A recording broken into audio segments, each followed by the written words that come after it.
কারিগরি ত্রুটির কারণে জগন্নাথ বিশ্ববিদ্যালয়ে ভোট গণনায় বিলম্ব, রাতভর গণনা শেষে চলছে ফলাফল ঘোষণা। বিপি পথে ছাত্র শিবিরের রিয়াজুল ইসলাম এগিয়ে।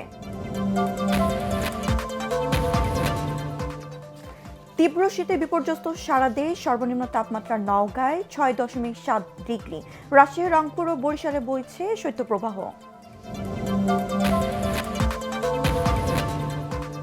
যুবলীগ নেতা বাপ্পির নির্দেশে ইনকিলাব মঞ্চের মুখপাত্র শরীফ ওসমান হাদি খুন, জানালেন ডিবি প্রধান।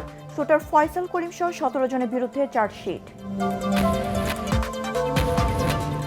ইসির বৈধতা না পাওয়ায় নির্বাচনে অংশগ্রহণ অনিশ্চিত, ব্যারিস্টার আনিসুর নেতৃত্বাধীন জাতীয় পার্টির ভোটের পরিবেশ না থাকার অজুহাতে প্রার্থী দেয়নি জিপির মঞ্জু। এবং কুমিল্লা 4 আসনে আলোচনা কেন্দ্রে এনসিপি নেতা হাসনাত আব্দুল্লাহ, ঢাকা 6-এ বিএনপির ইসহাক হোসেন ও জামায়াত প্রার্থী মুখোমুখি।